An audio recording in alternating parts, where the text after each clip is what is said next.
percaya Tuhan, waktu-Mu adalah yang terbaik. Waktu-Mu adalah paling tepat. Manusiawi kami, kedagingan kami, sering tidak sabar menunggu waktu-Mu yang tepat itu. Tapi kami, Engkau ajari bagaimana saat kami duduk diam di hadapan kaki-Mu, di bawah kaki-Mu, untuk kami menyerahkan seluruh hidup kami kepada waktu-Mu yang tepat, untuk menjawab setiap doa, pergumulan yang kami alami. Tuhan Yesus, dan saat ini kami siap terima firman-Mu, kami siap untuk menerima setiap firman-Mu yang Ku beritakan, yang Ku sampaikan pada saat ini melalui hamba-Mu. Dan kami siap untuk melakukan dalam hidup sehari-hari. Tuhan menolong setiap kami melalui kuat kuasa Roh Kudus-Mu yang Ku taruh dalam hati, pikiran dan hidup kami. Roh Kudus-Mu akan memampukan kami fokus untuk menerima firman-Mu, dan Roh Kudus-Mu akan memampukan kami menjalani hari-hari kami ini dengan mentaati firman-Mu. Di dalam nama Yesus Kristus kami siap terima firman-Mu. Haleluya. Amin. Shalom. Haleluya. Haleluya. Puji Tuhan. Mari kita buka Alkitab kita dari kitab Zakaria pasal 12. Zakaria pasal 12 ayat 10 sampai 14, demikian firman Tuhan.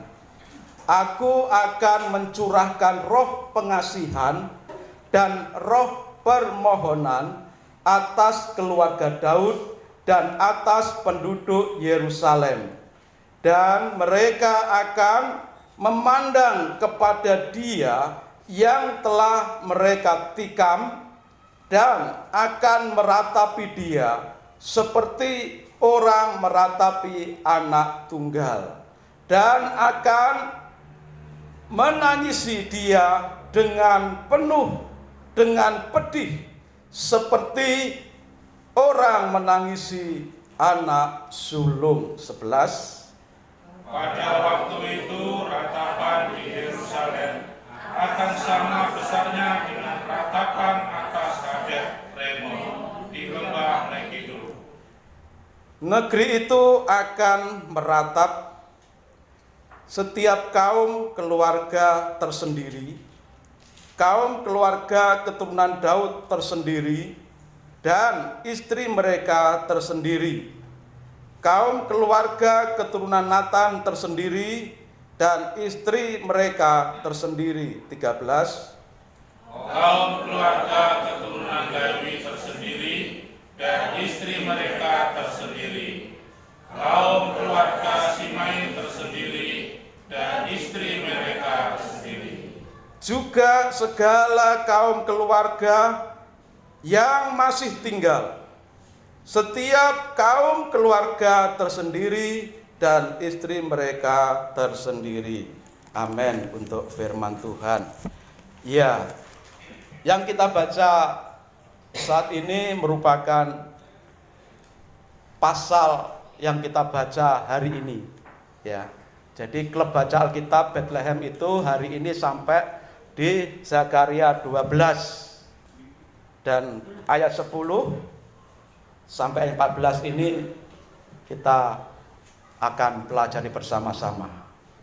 Dan sebagian besar khotbah yang disampaikan setiap hari Minggu itu sebenarnya diambil dari pembacaan Alkitab, klub baca Alkitab setiap hari di grup kita. Nah, jadi grup kita Bethlehem itu punya grup baca Alkitab setiap hari, namanya klub baca Alkitab yang dewasa.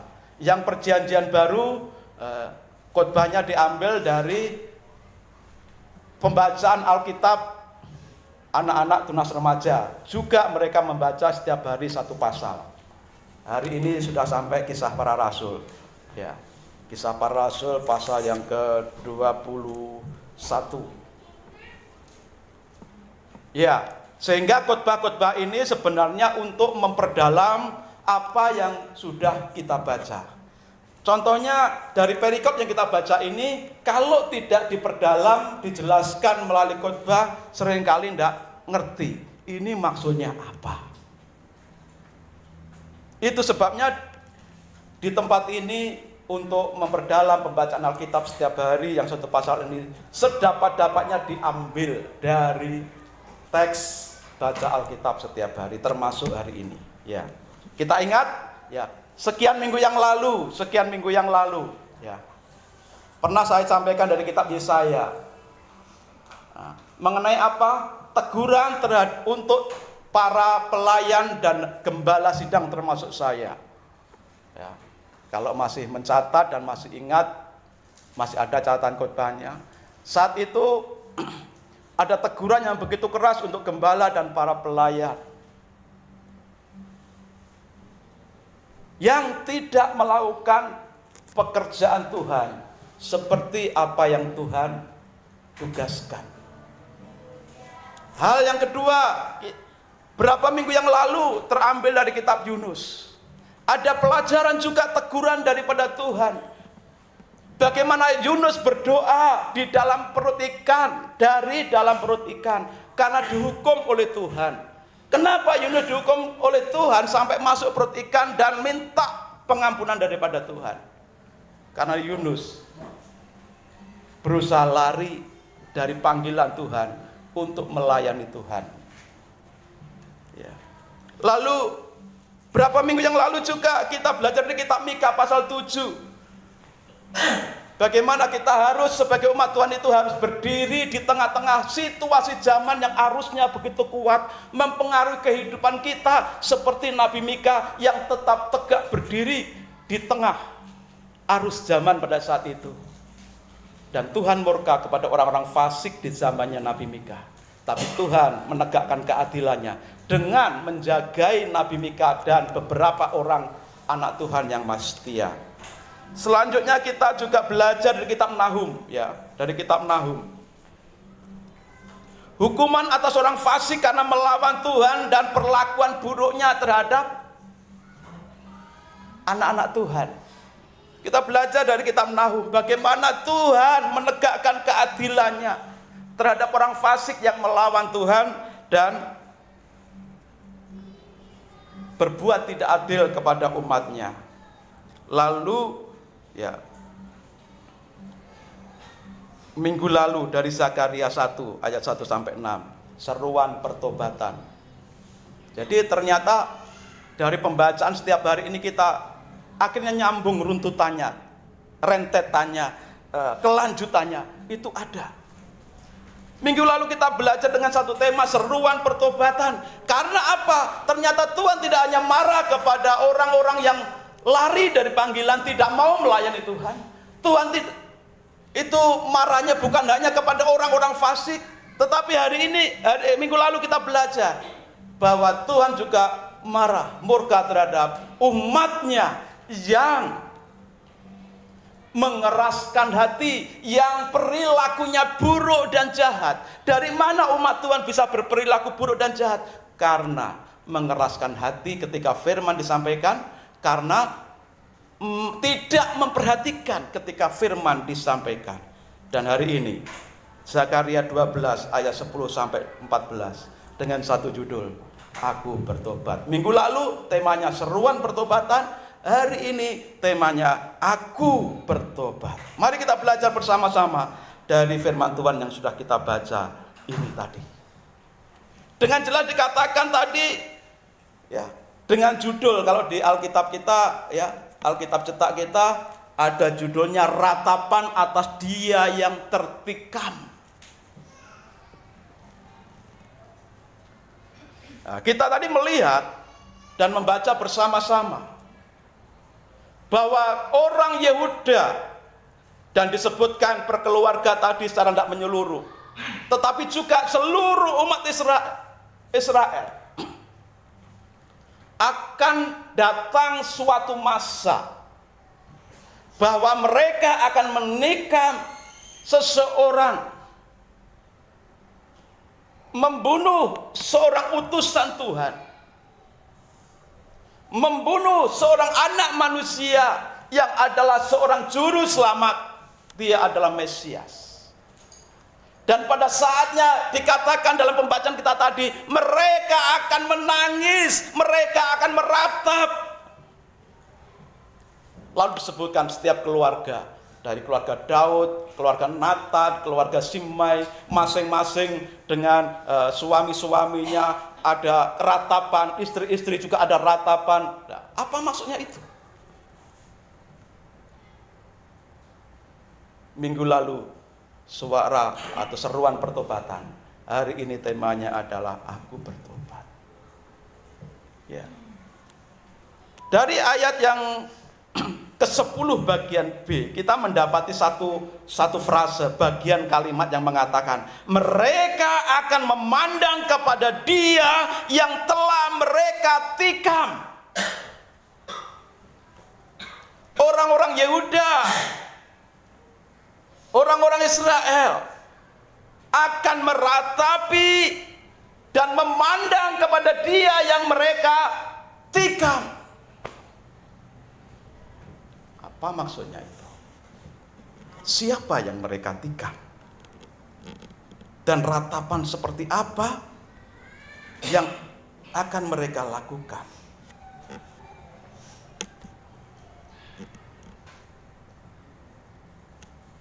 Sampai zaman Zakaria meninggal, Nabi Zakaria meninggal, tidak ada tokoh atau nabi yang menggenapi ayat ini. Dan sebenarnya ayat yang ke-10 ini, mereka memandang kepada Dia yang tertikam, telah mereka tikam.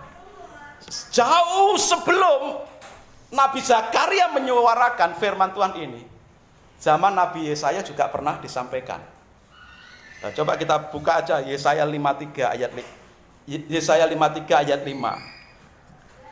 53 ayat 5. Silakan yang sudah menemukan untuk membaca. Yesaya 53 ayat 5. Tetapi Dia tertikam oleh karena pemberontakan kita. Dia diremukkan oleh karena kejahatan kita. Ganjaran yang mendatangkan keselamatan bagi kita ditimpakan kepadanya.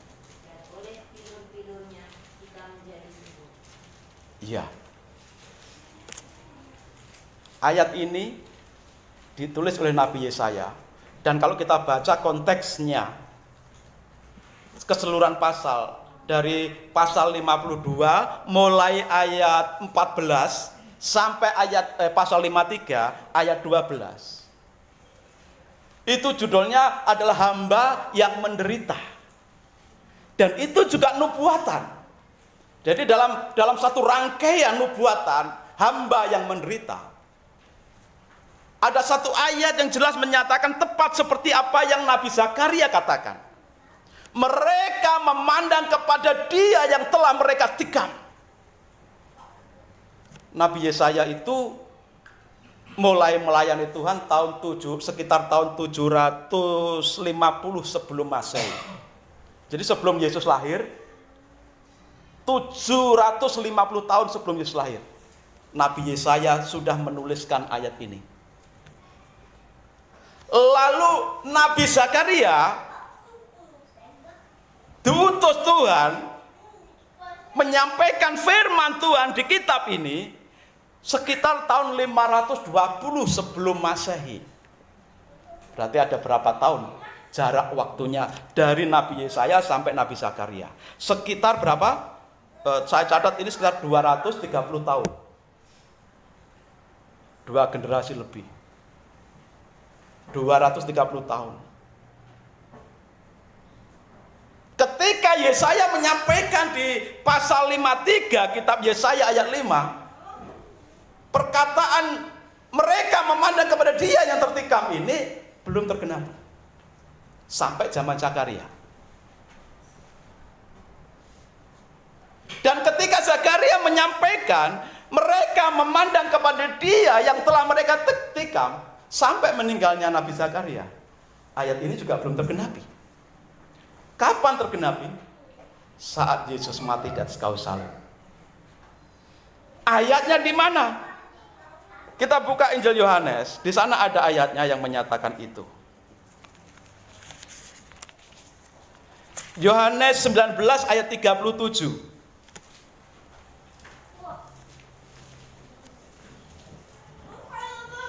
Yohanes 19 ayat 37. Silakan dibacakan yang sudah menemukan.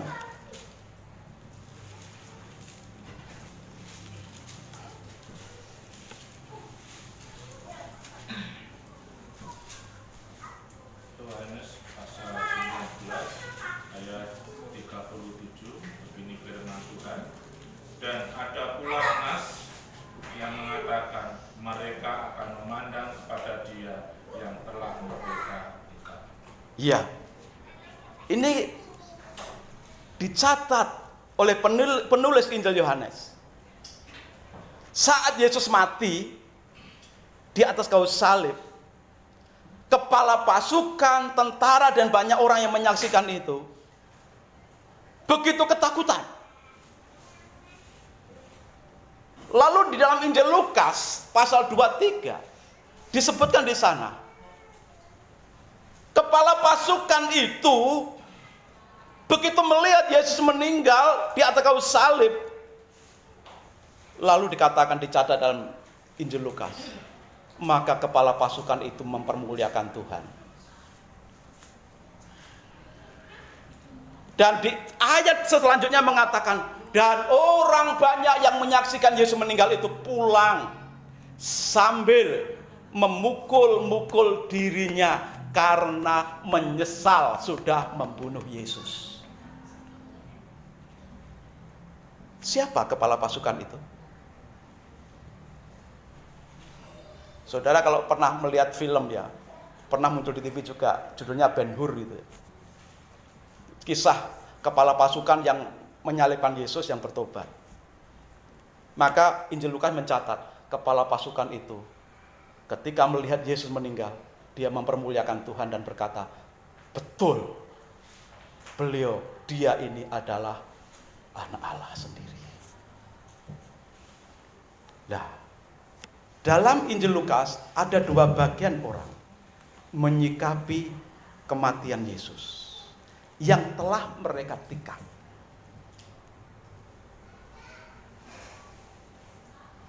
Karena baik kitab Yesaya maupun Zakaria, dari Yesaya sampai Yesus ditikam, mati di atas kayu salib, dipaku tangan dan kakinya, dicucuk itunya, dadanya Yesus sehingga mengucurkan air, lambungnya Yesus.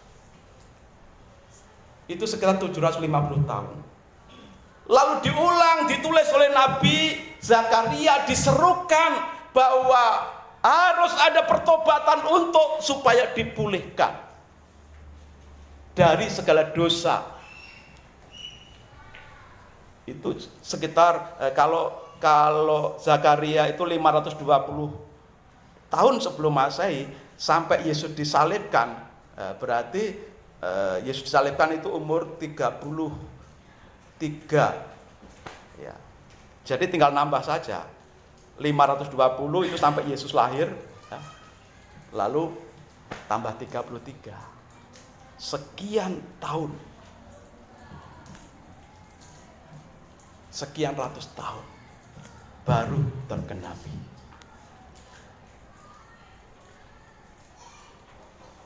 Dan apa yang terjadi? Ya, sekarang apa yang terjadi? Sejak Nabi Zakaria menyerukan berita pertobatan itu, rupanya bangsa Israel tidak bertobat. Rupanya bangsa Israel tidak bertobat. Ada yang bertobat, tapi sebagian besar tidak bertobat, sehingga Israel diserahkan kepada bangsa-bangsa lain. Dan waktu itu sekitar tahun 70, Roma menyerang, menaklukkan, Israel. Dan terus kesulitan demi kesulitan dialami melanda oleh bangsa Israel. Sehingga hampir sebagian besar penduduk Israel itu pergi ke seluruh dunia. Pergi ke seluruh dunia. Otomatis negara Israel kan banyak yang kosong. Banyak wilayah yang kosong tanpa penghuni karena penduduknya lari. Rupanya Tuhan menghukum melalui mendatangkan tentara Romawi dan lain-lain sebagainya. Ada yang pendatang dari Arab, ada yang pendatang dari Yunani, ada pendatang dari bangsa-bangsa lain masuk ke negeri itu. Sampai sekarang geger itu, saudara. Karena kosong, bangsa-bangsa lain masuk. Tahun sekitar 48, orang Israel yang di seluruh negara itu balik. Tapi negaranya sudah dipenuhi oleh orang-orang pendatang.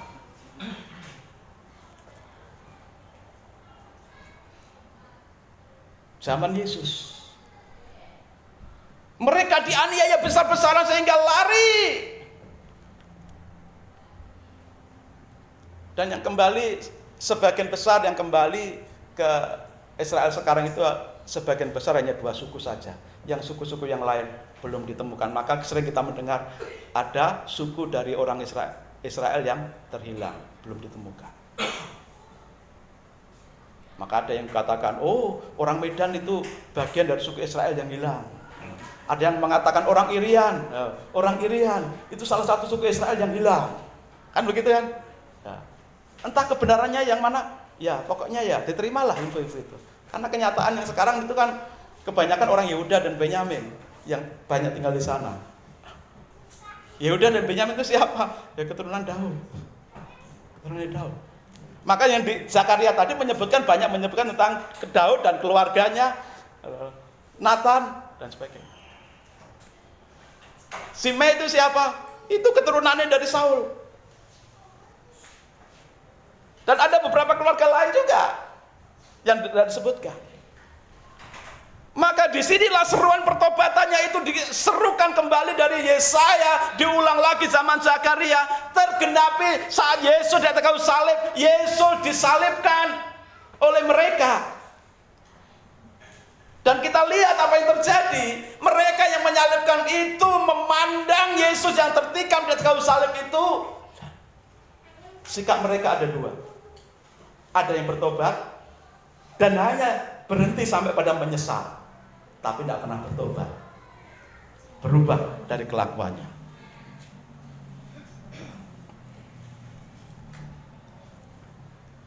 Nah sekarang apa manfaatnya? Kok kita harus belajar mengenai ini? Kan tidak ada kaitannya dengan saya yang hidup di hari ini. Itu kan sudah digenapi oleh Yesus. Saat mati di kayu salib, lalu pada saat itu yang menyalibkan ada 2 bagian orang yang menyikapi. Ada yang bertobat, ada yang cuma menyesal, tapi tidak bertobat. Berarti tidak ada kaitannya dengan aku yang hidup di zaman ini, di zaman modern ini tidak ada kaitannya. Berarti ayat ini tidak terpakai. Apa begitu saudara? Jangan buru-buru berkata seperti itu. Kalau toh mungkin ada pendapat seperti itu. Ayo kita buka Wahyu 1 ayat 7. Diulang lagi di kitab Wahyu pasal 1 ayat 7.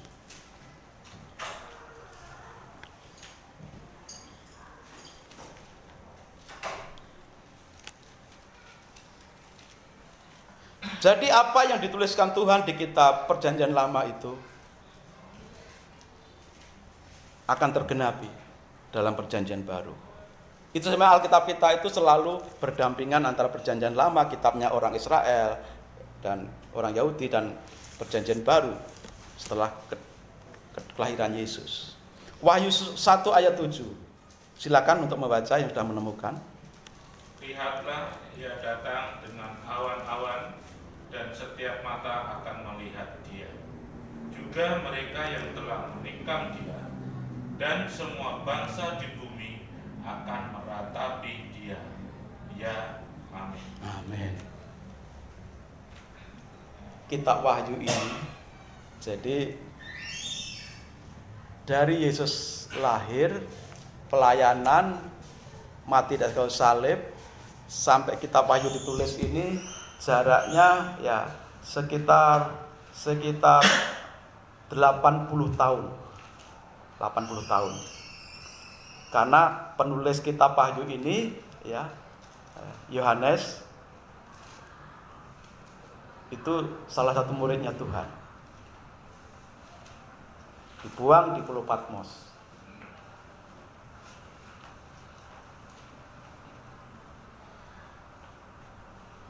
Berarti apa?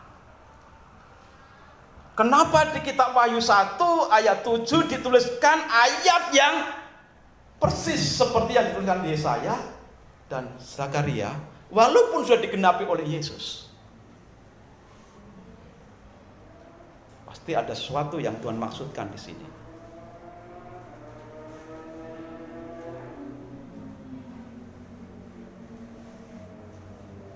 Dari sini kita sebenarnya bisa belajar kenapa ini diulang lagi, perkataan yang sama dari Yesaya, Zakaria digenapi Yesus diulang lagi dalam 80 tahun setelah itu, ditulis oleh muridnya Yesus langsung setelah 80 tahun. Dan itu pun nubuatan saat Yesus datang kedua kali di awan-awan. Dengan jelas dikatakan dalam Wahyu 1 ayat 7, lihatlah ia datang dengan awan-awan dan setiap mata akan melihat dia, juga mereka yang telah menikam dia, dan semua bangsa di bumi akan meratapi dia. Ya, amin. Pengertiannya ada dua di sini. Kenapa ini diulang lagi? Pengertian yang pertama, berarti Tuhan masih membuka kesempatan seluas-luasnya sampai Yesus datang di awan-awan, menyongsong orang percaya. Jadi pengertian pertama, Yesus memberikan kesempatan seluas-luasnya untuk setiap manusia menyadari kesalahannya, bertobat, kembali kepada Tuhan. Waktunya sampai kapan? Sampai Yesus datang kedua kali di awan-awan. Karena kedatangan Tuhan Yesus kedua kali itu ada dua tahap. Tahap yang pertama, Yesus datang di awan-awan menjemput orang percaya. Yang pertama-tama, kalau kita baca dalam kitab 1 Tesalonika 4, yang pertama dijemput Tuhan adalah orang yang mati dalam iman kepada Yesus. Orang yang mati dikubur, yang sudah dikubur. Baik itu dikubur, baik itu dikremasi, baik yang mati tenggelam di laut mungkin, atau kecelakaan dengan pesawat, atau yang mendaki gunung tapi hilang, tidak diketemukan mayatnya. Tapi selama hidup dalam iman, mereka yang duluan akan bertemu dengan Tuhan Yesus di awan-awan saat Yesus datang kedua kali, tahap yang pertama. Lalu setelah seluruh orang yang mati dalam iman itu bertemu dengan Yesus, selanjutnya yang diangkat adalah orang-orang yang masih hidup percaya kepada Tuhan Yesus. Orang-orang, saudara dan saya yang percaya Tuhan Yesus, ketika Tuhan Yesus datang di awan-awan, saudara masih tetap memiliki iman kepada Yesus, saudara akan diangkat hidup-hidup oleh Tuhan dengan tubuh kemuliaan. Dengan tubuh kemuliaan. Lalu semua berkumpul di awan-awan, diselamatkan oleh Tuhan. Baru Yesus datang ke bumi, Alkitab menjejakkan seperti Yesus ini naik diangkat ke surga. Saat malaikat menyampaikan kepada para murid yang domblong ketika Yesus naik ke surga, hai orang-orang Galilea, para murid Tuhan, kenapa engkau melihat ke awan saat Yesus naik ke surga?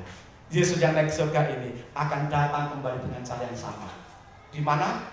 Menjejakkan kakinya di atas bukit Zaitun. Dan disitulah Tuhan datang melimpahkan kemurkaannya, menghukum orang yang tertinggal, yang tidak terangkat saat kedatangan Yesus kedua, tahap yang pertama.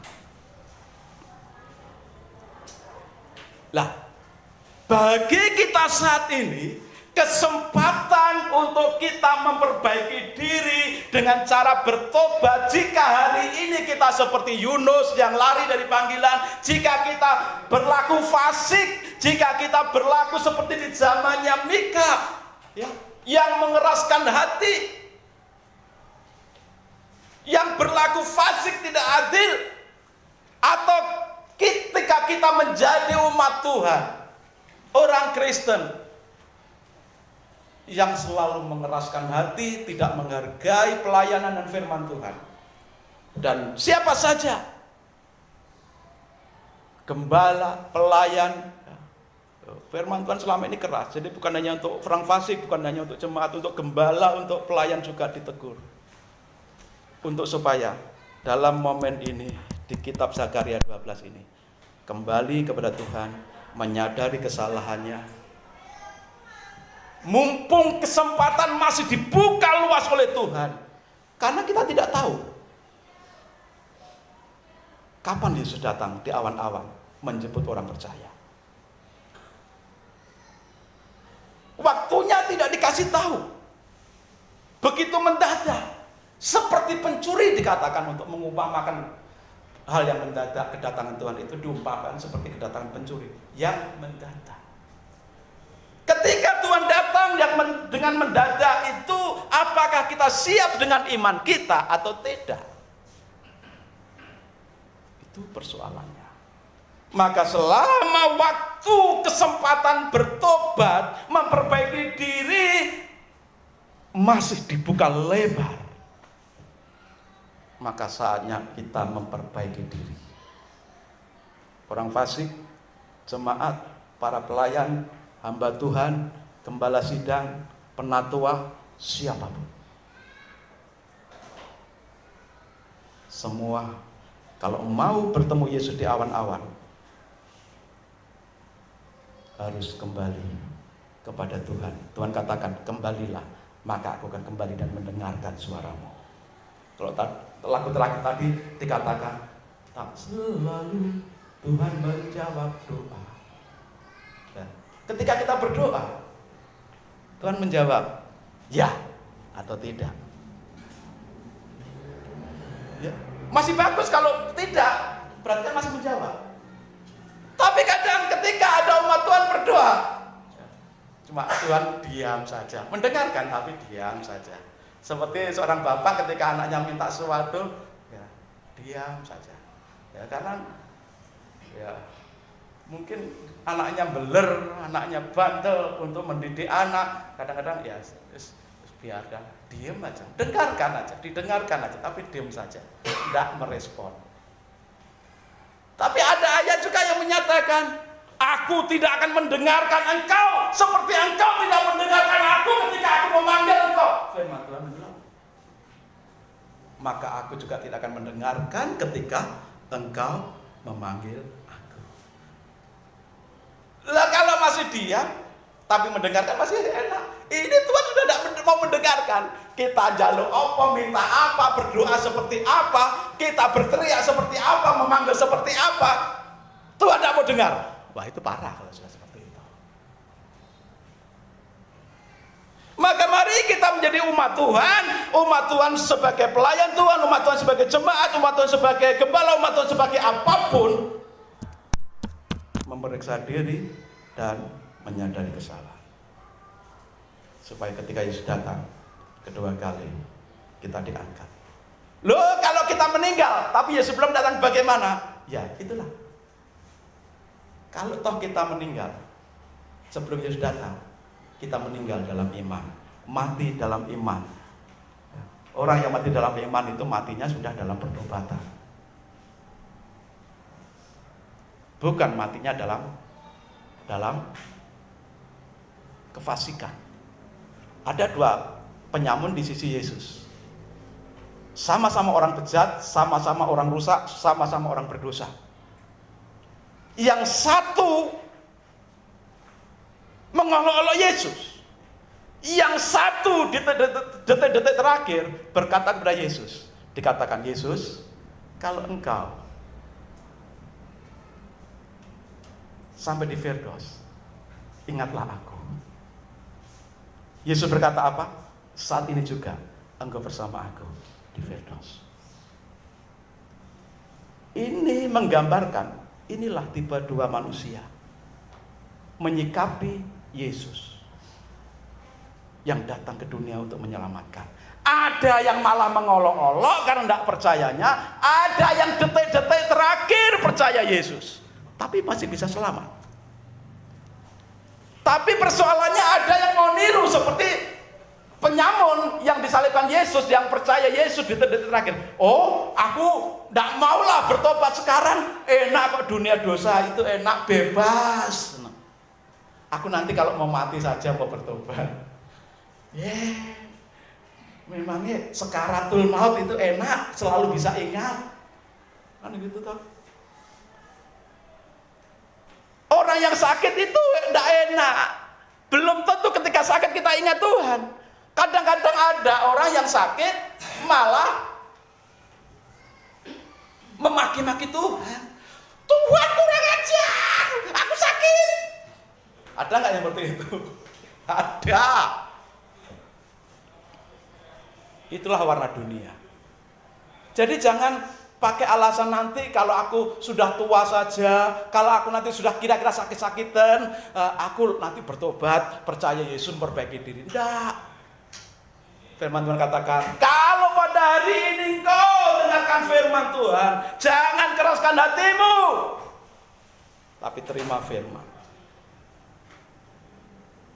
Mumpung masih ada waktu, bertobat, memperbaiki diri, dibuka seluas-luasnya sampai kedatangan Tuhan yang kedua kali di atas awan-awan.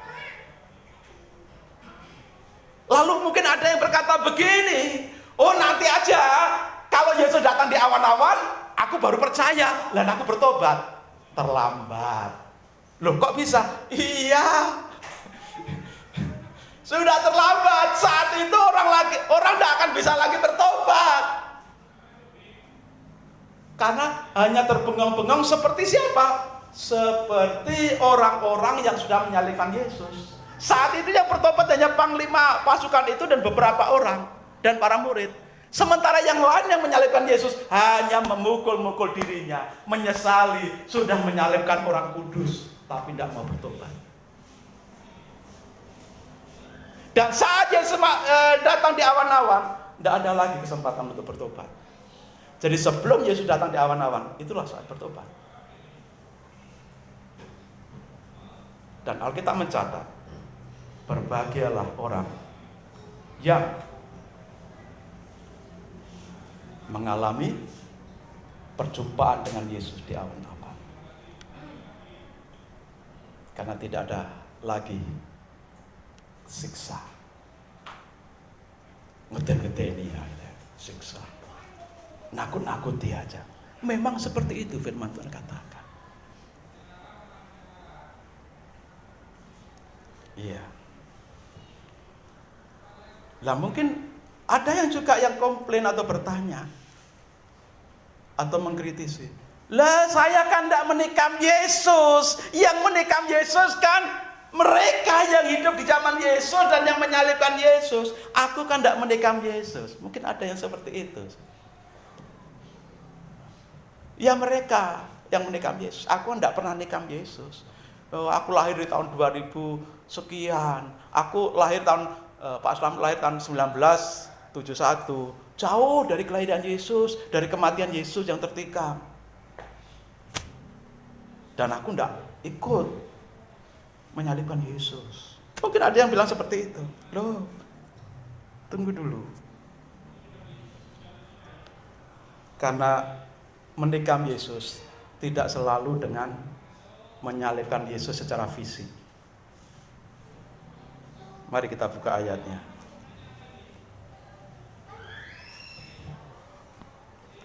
Ya. Karena menikam itu bisa berarti dalam Efesus 4 ayat 30.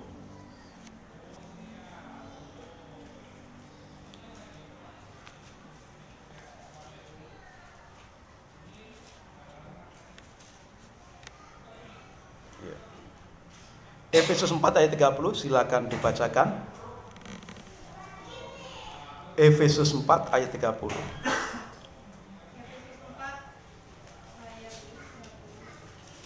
Dan janganlah kamu mendustakan Roh Kudus Allah yang telah memeteraikan kamu menjelang hari penyelamatan. Ya, saudara bisa baca satu perikop ini tentang kehidupan yang baru dalam Kristus. Satu perikop itu. Tapi kita ambil aja ayat 2, ayat 30. Janganlah kamu mendukakan Roh Kudus Allah yang telah memeteraikan kamu menjelang hari penyelamatan.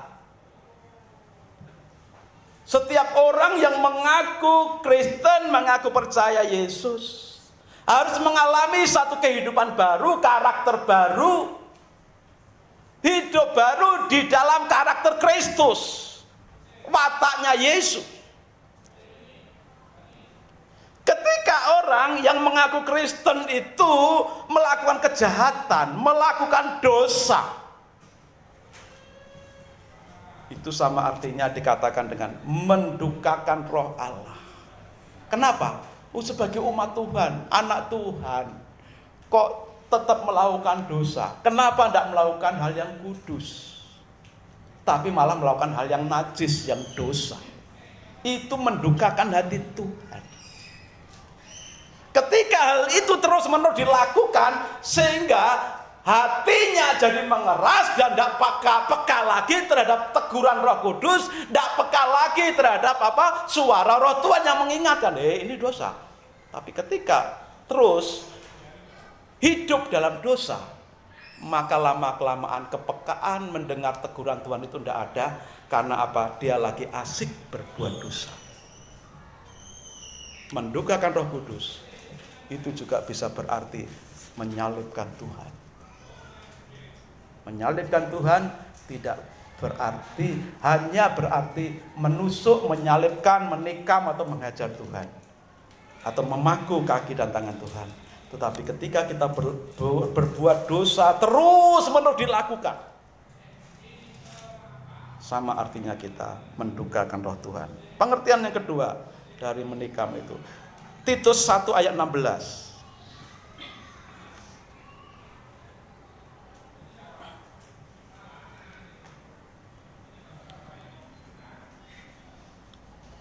Titus 1 ayat 16. Silakan dibacakan. Titus 1 ayat 16. Mereka mengakui mengenal Allah, tetapi dengan perbuatan mereka menyangkal Dia. Mereka keji dan durhaka dan tidak sanggup berbuat sesuatu yang baik. Ya, mereka mengaku mengenal Allah, tetapi dengan perbuatan mereka menyangkal Dia. Ngakunya kenal Tuhan, ngakunya orang percaya, ngakunya orang beriman, ngakunya orang Kristen, tetapi tingkah laku dan perbuatannya tidak sesuai dengan apa yang Tuhan firmankan. Maka firman Tuhan katakan, berpadalah dengan apa yang tertulis, hiduplah sesuai dengan apa yang tertulis dalam firman Tuhan. Ikutilah kehendak Tuhan.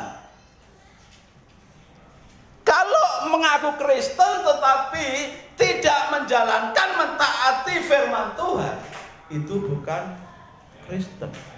Kristen itu artinya pengikut Kristus. Pengikut Kristus itu artinya apa? Apa yang Yesus Kristus lakukan, kita juga lakukan. Apa yang Yesus Kristus kehendaki, kita akan melakukan kehendaknya Yesus Kristus. Kehendaknya Yesus yang mana? Yang tertulis dalam Alkitab. Ini adalah firman Tuhan. Jadi kita mengaku beriman, mengaku sebagai orang Kristen bukan omong doang, tetapi harus terwujud dalam sikap hidup, perilaku, perbuatan sehari-hari yang sesuai dengan apa yang tertulis dalam firman Tuhan. Lalu Ibrani, kitab Ibrani 6 ayat 6, silakan dibacakan. Ibrani 6 ayat 6.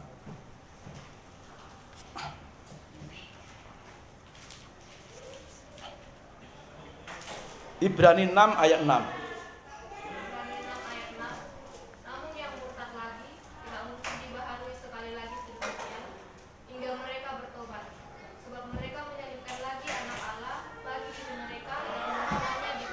Iya, ini lebih tegas lagi. Mereka yang sudah mengecap kebaikan Tuhan, mengecap karunia-karunia Tuhan, ya, tetapi yang murtad tidak mungkin dibaharui sekali lagi sedemikian hingga mereka bertobat, sebab mereka sudah menyalibkan lagi anak Allah yaitu Yesus bagi diri mereka sendiri. Dan dikatakan orang seperti itu diibaratkan menghina Tuhan di muka umum.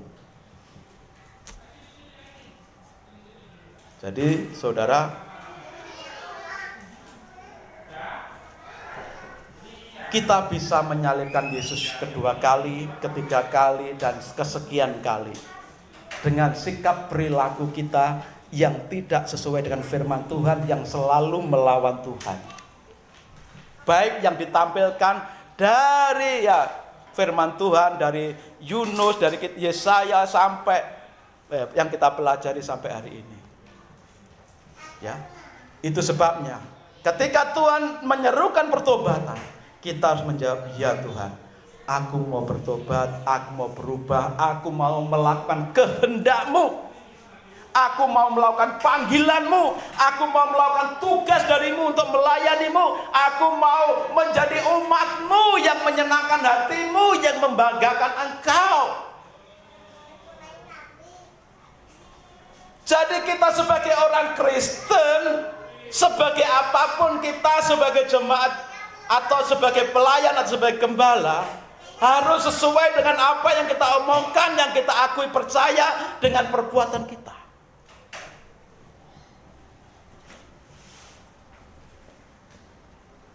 Dan kita, ketika Tuhan serukan berita pertobatan, maka kita harus menyesal dan mengaku bertobat kepada Tuhan.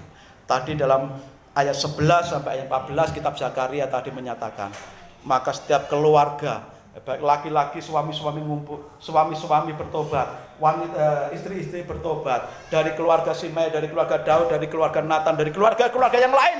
Artinya apa? Tidak ada bertobat itu diwakilkan.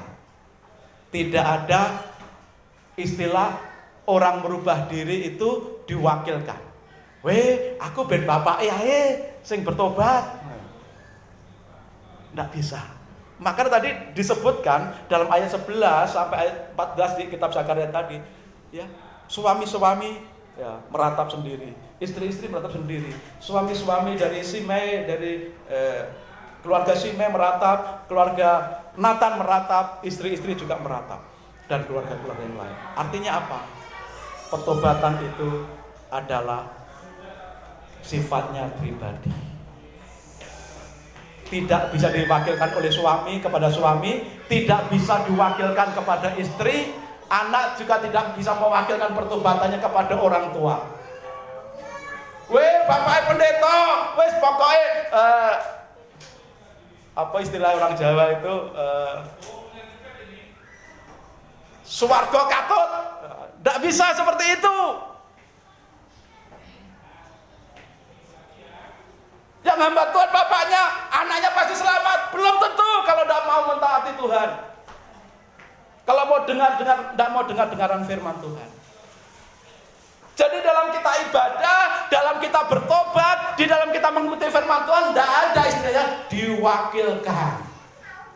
Keluarga, wes yang penting dari keluargaku tak wakilkan bapak. Wes diwakilkan istrinya aja. Wakilkan pacarku aja. Wakilkan bapakku aja. Wakilkan anakku saja. Tidak bisa. Masalah pertobatan, pertumbuhan rohani itu masalah pribadi. Tidak bisa diwakilkan. Jadi bertobat, kembali kepada Tuhan, menyadari kesalahan, kembali pada Tuhan, itu sifatnya pribadi, tidak bisa diwakilkan. Mendoakan orang tua, mendoakan istri, mendoakan suami, mendoakan anak, boleh, supaya bertobat, supaya kembali pada Tuhan. Tapi bukan berarti mewakilkan, tidak bisa diwakilkan. Maka jelas tadi disebutkan dalam ayat 11 sampai 14 kitab Zakaria tadi, masing-masing itu meratap bertobat. Nah, sekarang kembali kepada kita. Dengar dia panggil nama saya, dengar dia panggil namamu, dengar dia panggil nama saya, juga dia panggil namaku. Jawabnya apa? Ku jawab ya, ya, ya. Ku jawab ya, ya, ya. Kalau Tuhan memanggil, apa jawab kita? Ya Tuhan, aku sudah bertobat, aku bertobat Tuhan. Biarlah setiap kita datang kepada Tuhan dengan bertobat. Ya. Mungkin kita akan berkata begini, aku kan tidak pernah melakukan dosa, aku kan tidak pernah melakukan hal jahat. Ya. Bukan saja apa yang kita lakukan dalam aksi, dalam perbuatan, tapi apapun itu, kalau hal-hal dosa yang ada di pikiranmu, ada dalam hatimu, yang tidak menyenangkan hati Tuhan, dan itu sifatnya dosa, itu menjadi murkanya Tuhan, dan harus sadar dan bertobat. Mumpung kesempatan pintu pertobatan masih dibuka luas, sebelum kita mati, sebelum Yesus datang kedua kali, maka ayo bertobat. Dan ketika Tuhan menyerukan pertobatan, ayo kita jawab, ya Tuhan, aku mau bertobat, aku sadar, aku salah, aku mau datang kembali kepadamu. Mari kita datang bersama-sama kepada Tuhan Yesus. Melalui penyaliban Yesus, kita akan ambil bersama-sama persekutuan tubuh dan darah Yesus dalam perjamuan kita ini. Haleluya. Kita nyanyikan satu lagu di muka Tuhan Yesus.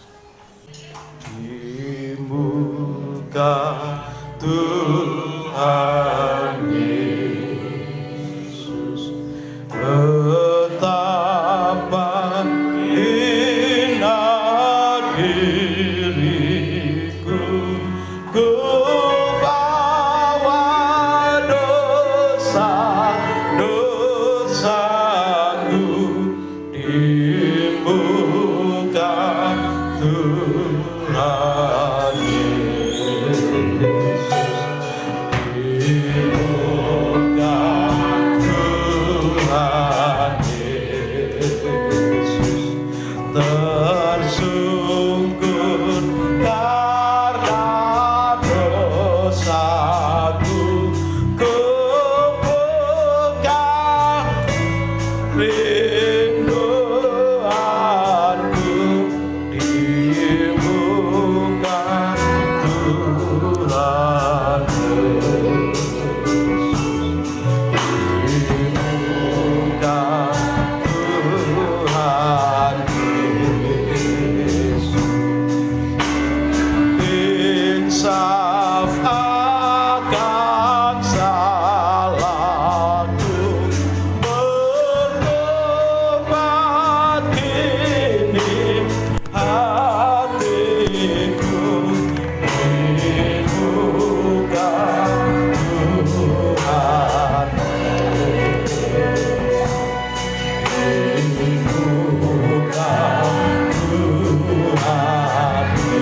Saya mohon Pak Agus dan Pak Surti maju ke depan.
Mari kita ambil teduh sejenak. Kita siapkan hati kita untuk sungguh-sungguh mengakui dosa, kesalahan yang kita lakukan selama ini secara pribadi.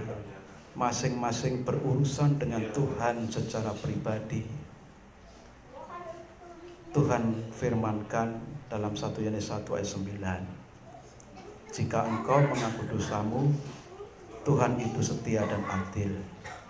Tuhan itu akan mengampuni engkau dan menyucikan engkau dari segala kejahatanmu.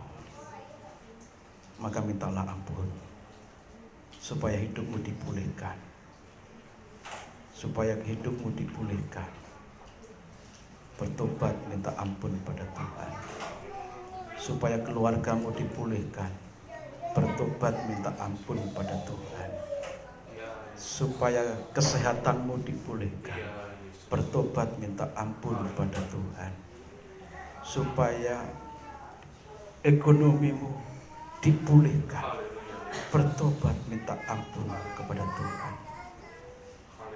Supaya keluargamu dipulihkan, bertobat dan minta ampun kepada Tuhan. Karena sekalipun dosamu merah seperti kain kirmisi atau seperti kain kesumba, akan dibuat putih seperti salju atau putih seperti bulu domba. Tuhan menguduskanmu dengan darahnya yang tercurah di atas kayu salib. Saat Yesus ditikam di tangan dan kakinya dipaku, saat Yesus ditikam ditusuk lambungnya, saat darah mengalir dari luka-luka Yesus di atas kayu salib,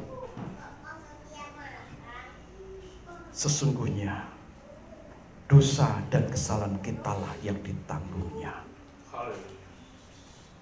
Mari kita angkat roti di atas kepala untuk menghormati pengorbanan Tuhan